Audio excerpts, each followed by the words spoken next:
নমস্কাৰ বন্ধু বান্ধৱীসকল, আজি আমি আলোচনা কৰিবলৈ লৈছোঁ ষ্টেট পুল শিক্ষকৰ লগত জড়িত এটি গোচৰৰ যি শুনানি যোৱাকালি অৰ্থাৎ 25 জুন তাৰিখে হৈছিল আৰু তাত মহামান্য গুৱাহাটী উচ্চ ন্যায়ালয়ত সেই গোচৰটোৰ সম্পৰ্কত এটি শ্বৰ্ট অৰ্ডাৰ ইছ্যু কৰিছিল।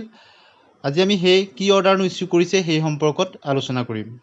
বন্ধু বান্ধৱীসকল, আপোনালোকে নিশ্চয় জানে যে 2017 চনতে নিযুক্তিপ্ৰাপ্ত ষ্টেট পুল শিক্ষকসকলৰ বৈধতা সম্পৰ্কত মহামান্য গুৱাহাটী উচ্চ ন্যায়ালয়ত এটা গোচৰ চলি আছে 2019 চনতে হোৱা, আৰু পৰৱৰ্তী সময়ত ইয়াৰ লগত কেইবাটাও গোচৰ লিংক কৰি দিয়া হৈছে। আটাইকেইটা গোচৰৰ হিয়াৰিং চলি আছে আৰু যোৱাকালি অৰ্থাৎ 25 জুন তাৰিখেও এটা হিয়াৰিং হৈছিল আৰু তাত এটা অৰ্ডাৰ ইছ্যু কৰিছে। আপোনালোকে নিশ্চয় দেখিছে এইটো অৰ্ডাৰটো, আপোনালোকে নিশ্চয় স্ক্ৰীণত দেখা পাইছে। ইয়াত সকলোখিনি ডিটেইলছ আছে, পিটিশ্যনাৰখিনি আৰু তাৰ লগত লিংক থকা কেছবিলাক সকলোখিনি কথা ইয়াত আছে। মূলতঃ আমি অৰ্ডাৰটোহে আলোচনা কৰিম, কি অৰ্ডাৰনো ইছ্যু কৰিলে।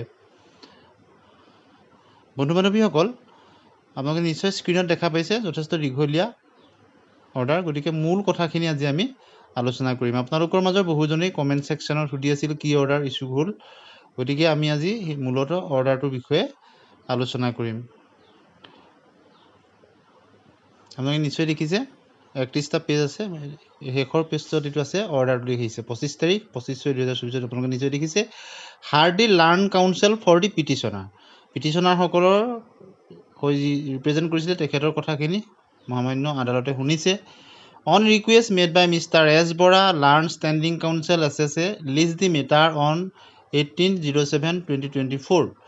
অৰ্থাৎ SSAৰ ফালৰ পৰা ৰিপ্ৰেজেণ্ট কৰিছিলে সন্মানীয় মিষ্টাৰ এছ বৰাদেৱে, আৰু তেখেতৰ ৰিকুৱেষ্ট অনুসৰি পুনৰ পৰৱৰ্তী হিয়াৰিং 18/7/2024 তাৰিখত কৰা হৈছে। অৰ্থাৎ ইয়াৰ গোচৰটোৰ নেক্সট হিয়াৰিং জুলাই মাহৰ 18 তাৰিখে কৰা হৈছে।